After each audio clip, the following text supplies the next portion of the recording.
60 రోజుల్లో మీతో ఇంగ్లీష్ అద్భుతంగా మాట్లాడిస్తాం. వెంటనే కాల్ చేసి జాయిన్ అవ్వండి. హలో రామ్ గారు. హాయ్ నాగరాజ్.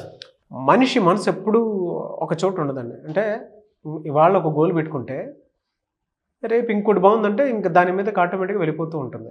ఇవాళ ఈ పని చేద్దాం అనుకుంటే సెకండ్ గ్యాప్లో ఇంకేదైనా థాట్ వస్తే దాని మీదకి వెళ్ళిపోతూ ఉంటుంది. అండ్ ఈవెన్ నేను కూడా ప్రాక్టికల్గా నా లైఫ్లో ఇది చేసేదే చెప్తున్నాను. కొన్నిసార్లు ఒక మీటింగ్లో మనం ఇన్వాల్వ్ అయ్యి ఉంటే జస్ట్ 5 minutes అని అంటాను. ఆ 5 minutes కాస్త 1 hour అవుతుంది. ఆ 1 hour నుంచి బయటకు వచ్చిన తర్వాత చూస్తే చుట్టుపక్కల ఇంకో 10 పనులు కనిపిస్తూ ఉంటాయి. ప్రయారిటైజ్ కూడా చేసుకోలేని పరిస్థితి ఉంటుంది. గోల్ కూడా అంతే. కొన్నిసార్లు ఒకటి అనుకుని చేస్తూ ఉంటే 10-15 రకాలు కనిపిస్తుంటాయి. బట్ ఆ కన్సిస్టెన్సీ ఎక్కడ మెయింటైన్ చేయాల్సిన అంటే కన్సిస్టెన్సీ ఎక్కడ కనిపించదు.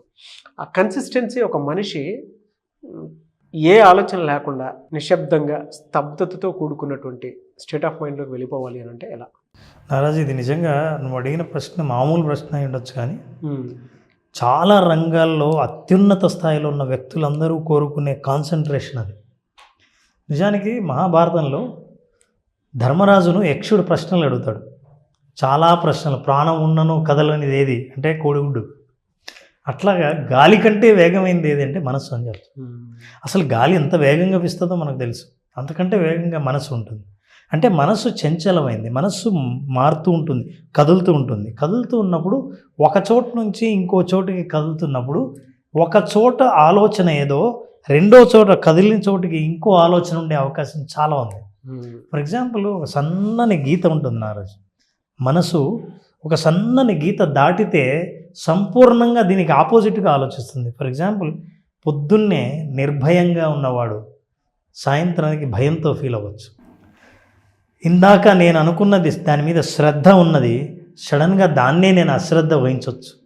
ఆ సన్నటి గీత దాటితే మనసు ఏదైతే భయం నుంచి, నిర్భయం, శ్రద్ధ నుంచి అశ్రద్ధ ఎట్లా అయితే మారతాడో దాన్ని మనం సాధించాల్సిన అవసరం ఉంది. అది సాధించాలంటే 3 రకాలైన పవర్స్ మనకు ఉండాలి. పవర్ అంటే అదేదో చాలా పెద్దదని అనుకుంటాం. 3 రకాలైన ఎడ్యుకేషన్ మీద, నాలెడ్జ్ మీద ఫోకస్ చేయగలిగితే మనం అద్భుతంగా సాధించవచ్చు. నెంబర్ 1, సంకల్ప శక్తి. నాకు ఏం కావాలో గట్టిగా సంకల్ప శక్తి ఉండాలి. శక్తి అంటే మళ్ళీ ఇదేదో మన చేతిలో ఉండేది కాదే అనుకోవచ్చు. చిన్నగా ఎట్లా సాధించవచ్చు అంటే సంకల్ప శక్తి. నేను ఈరోజు స్వీట్ తినకూడదు అనుకున్నాను, నాన్ వెజ్ మానేయాలనుకున్నాను, రైస్ తినకూడదు అనుకున్నాను. అంటే చాలామంది ఆలోచన కాబట్టి నేను అనుకున్నాను. లేదా పొద్దున్నే లేవాలని అనుకున్నాను.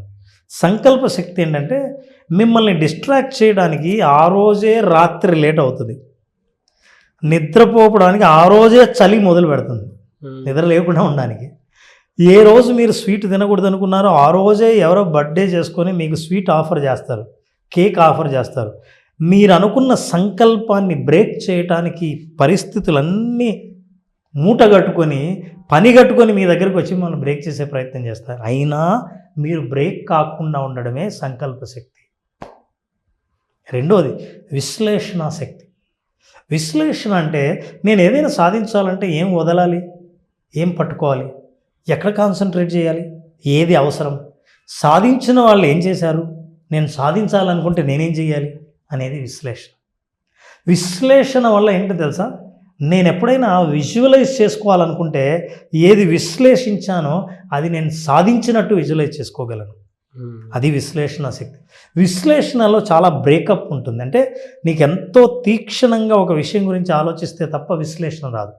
నేను ఈ పరిస్థితి నుంచి గట్టెక్కాలంటే ఏం చేయాలి, ముందు నేను మనశ్శాంతిని సాధించాలి, ఆ తర్వాత సొల్యూషన్స్ ఎక్కడున్నాయో వెతకాలి, ఒక సొల్యూషన్ని పట్టుకొని దాని మీదే పని చేయాలి. ఇదంతా విశ్లేషణ. ఇది విశ్లేషణ శక్తి. మూడవది సాధనా శక్తి. సాధన అంటే ప్రాక్టీస్. నువ్వేం చేయాలనుకున్నావు రోజు కొంత సమయం కేటాయించి సాధించు. సాధించడం అంటే ఏంటి? ప్రాక్టీస్ చేయడం. Practice practice practice practice till you succeed. ఈ ప్రాక్టీస్ ఎప్పుడైతే చేయడం మొదలు పెడుతూ ఉంటావో అది అలవాటుగా మారుతుంది. ఎప్పుడైతే అలవాటుగా మారిందో అదే పని నిన్ను బాధ పెట్టదు, ఇబ్బంది పెట్టదు. నిద్ర లేవడం అలవాటుగా పడినవాడు నిద్ర వస్తున్నా సరే నిద్రపోలేడు, అది అలవాటుగా మారింది కాబట్టి మన సంకల్ప శక్తి, విశ్లేషణ శక్తి, సాధనా శక్తి, ఈ 3 శక్తులు ఎప్పుడైతే ఉన్నాయో మీరు మెల్లిగా విజయం వైపు అడుగులు పెట్టడం మొదలు పెడతారు. ఈ 3 శక్తులు ఏం చేస్తాయంటే మనసు అటు ఇటు పారిపోకుండా, అనవసరమైన విషయాల మీద కాన్సన్ట్రేట్ చేయకుండా, అవసరమని తెలిసినా వాటి మీద శ్రద్ధ చూపలేని బలహీనత నుంచి బయటపెట్టేటట్టు ఈ శక్తులన్నీ 3 మిమ్మల్ని ఈ మనసు ఉదయం ఏం ఆలోచించావో, మధ్యాహ్నం ఏం ఆలోచించగలవో, సాయంత్రానికి కూడా అదే ఆలోచనను పట్టి ఉంచుకునే గట్టిగా ఉన్న పట్టుదల శక్తిని కూడా మేము పొందగలం. ఇవన్నీ ఉన్నప్పుడు మనిషి ఏదైనా సాధించగలన్న ఫస్ట్ నమ్మకం పెరుగుతుంది. నమ్మకం ఎప్పుడైతే పెరుగుతుందో తను ఇన్వెస్ట్ చేసే టైం ఏదైతే ఉందో, సమయం దేని మీద గడుపుతున్నాడో అది ఖచ్చితంగా నువ్వు సాధించే లక్ష్యం వైపే అది ఉంటుంది. ఇలా మనిషి ఆలోచించినప్పుడు చాలా సులభమైన విషయాలు ఒక్కసారి పేపర్ తీసుకొని నేను చెప్పినవి, నేను ఏ శక్తి నేను డెవలప్ చేసుకోవాలా, ఇందులో ఏమేమి విషయాలు ఉన్నాయి నేను నేర్చుకోవాల్సినవి, నేను ప్రాక్టీస్ చేయాల్సినవి అని మీరు ఆలోచిస్తే స్పష్టమైన చిత్రం మనకు కనిపిస్తుంది.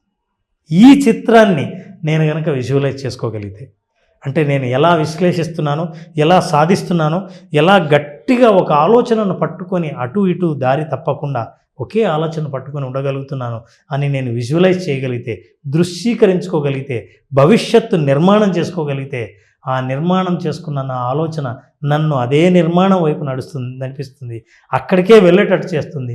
ఇతర ఆలోచనలు నా కంటబడినా సరే ఆలోచనలు నన్ను డిస్ట్రాక్ట్ చేయకుండా చేస్తాయి. నా కంట కనిపించేది ఒకటి, నేను ఏం సాధించాలనుకున్నానో, ఏం పొందాలనుకున్నానో, ఎక్కడికి చేరాలనుకున్నానో అది తప్ప నాకు మిగతా ఏవీ కనిపించని స్థితి మనిషిని సాధిస్తాడు. అది సాధించడానికి మనిషి అశాంతి, అభద్రత, అశ్రద్ధ వదిలితే, మనిషికి అశ్రద్ధ ఏమవుతుందిలే అన్నది అశ్రద్ధను వదిలేయాలి, శ్రద్ధను చూపించాలి. ఎందుకంటే అది నువ్వు సాధించాలనుకున్న లక్ష్యం, నీ బేబీ, దాని మీద నువ్వు శ్రద్ధ వహించాలి. అశాంతి ఎప్పుడైతే అశాంతి ఉందో, ప్రశాంతత సాధించని వాడు న్యాచురల్గా దేన్ని జీవితంలోకి ఆహ్వానించలేడు. అంత అశాంతితో ఉన్న వ్యక్తి ఎప్పుడు పోతుందన్న భయంలో ఉంటాడు, అభద్రతలో ఉంటాడు. ఈ అభద్రతను వదిలేసి, అశాంతిని వదిలేసి, శ్రద్ధను నువ్వు గనక నీ సొంతం చేసుకోగలిగితే, నువ్వు ఏదైనా ఇది నాదే అనే ధైర్యం నీకు రావడమే కాదు, నీ 2 చేతులు ఎప్పుడైతే నువ్వు చాస్తావో, ఈ 2 చేతుల చేత నీకు కావాల్సిన దాన్ని నువ్వు ఈజీగా నీ జీవితంలోకి ఆహ్వానిస్తావు. ఆహ్వానించేది నీ ఆలోచనలు, నువ్వు ఆహ్వానించింది, నువ్వు చేసే పని అన్నీ ఒకటే అవుతాయి. అప్పుడు జీవితంలోని సంపూర్ణ ప్రశాంతత సాధించగలవు, విజయాన్ని సాధిస్తావు. ఫ్యాంటాస్టిక్ నాలెడ్జ్ అండి. అంటే లైఫ్లో ఏదైనా సాధించాలి అనుకున్నప్పుడు మాత్రం డెఫినెట్గా ఆలోచనల చుట్టూ నెంబర్ ఆఫ్ ఫ్యాక్టర్స్ మనల్ని ఇన్ఫ్లుయెన్స్ చేస్తూ ఉంటాయి. సోషల్ ఇన్ఫ్లుయెన్స్ చాలా బలంగా పనిచేస్తూ ఉంటుంది. ఎందుకంటే మన చుట్టుపక్కల ఉండేటువంటి వాళ్ళే మనం ఏదైనా సాధిస్తున్నాము అనేటువంటి మన ప్యాషన్ కానీ, మనకు ఉండేటువంటి గోల్ని కానీ ఎప్పుడైతే ఓపెన్ చేసి చెప్పేస్తామో దాని మీద పోక్ చేస్తూ ఉంటారు. కొంతమంది నవ్వేస్తారు, కొంతమంది కామెడీ చేసేస్తారు, కొంతమంది చేసేళ్లే అన్నట్టు మాట్లాడతారు. అది మీ శ్రద్ధకు పరీక్ష. ఎస్, శ్రద్ధకు పరీక్ష. అంటే మీరు ఎంత సీరియస్గా ఉన్నారనేటువంటి విషయం అప్పుడే తెలుస్తుంది మనకి. రెండోది ఫినాన్షియల్ ఇన్ఫ్లుయెన్సెస్ చాలా బలంగా పనిచేస్తాయి. మీరు ఏదైతే సాధించాలని అనుకుంటున్నారో ఆ వైపు, ఆ దిశగా అడుగులు వేసేటప్పుడు తెలియకుండానే ఒక మనిషిని 10 రకాలుగా లాగుతుంది. అది ఒకటి మిమ్మల్ని మైనస్లోకి తీసుకువెళ్ళే విధంగా ఉండొచ్చు, లేదా మీ మీద ఎక్కువగా ఆ ఇన్ఫ్లుయెన్స్, అంటే మీరు మొయ్యలేని భారానికి తీసుకువెళ్ళేంత ఒత్తిడిని క్రియేట్ చేసేలా ఉండొచ్చు, లేదు ఒక యాంగ్జైటీలోకి తీసుకెళ్ళేంత స్థాయికైనా సరే. దానివల్ల అశాంతి. ఎస్, అశాంతి. అండ్ తర్వాత ఈ సోషల్, ఫినాన్షియల్ తర్వాత పర్సనాలిటీ, అభద్రత.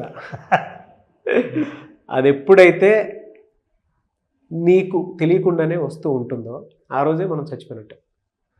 అది నిజం సార్. అదే లేదు, నేను అది కాదు, నేను ఇది అని ఎప్పుడైతే మన అడుగులు ఆ దిశగా వేస్తూ ఉంటామో అప్పుడు మాత్రం బలంగా మనల్ని మనం ప్రూవ్ చేసుకోవడానికి అవకాశం ఉంటుంది. ఈ రోజుకి నేను కొన్ని విషయాల్లో బలంగా ఫోకస్డ్గా ఉంటాను. పొద్దున్నే సుప్రభాతం వినేటప్పుడు ఎంత బాగుంటుందని అనుకుంటామో అలాగే నా వీడియోలు కూడా ఉండాలని మనస్ఫూర్తిగా కోరుకుంటాను. నిజంగా అంటే మనం చేసేటువంటి చాలామంది షేర్ చేయడం కూడా జరిగింది. పొద్దున్నే ఒక గోల్ లాగా సెట్ చేసి మేము వీడియోలు చూస్తుంటాం. నాకు కూడా చాలామంది చెప్తుంటారు. But through visualization early morning మీరు 5 o'clock క్లాస్ పెట్టడం అనేది ఒక రకంగా ఈ వీడియోస్ త్రూ వచ్చినటువంటి ఇంపాక్ట్ అని నేను బ్లెస్డ్ ఫీల్ అవుతూ ఉంటాను. అది ఉండాలి సార్. అంటే ఫోకస్డ్గా మనం శ్రద్ధ పెట్టి ఏదైనా సరే, ఎప్పుడైనా షూట్ అన్నప్పుడు నేను నో అని ఎందుకు చెప్పను అని అంటే ఓన్లీ బికాస్ ఆఫ్ దిస్.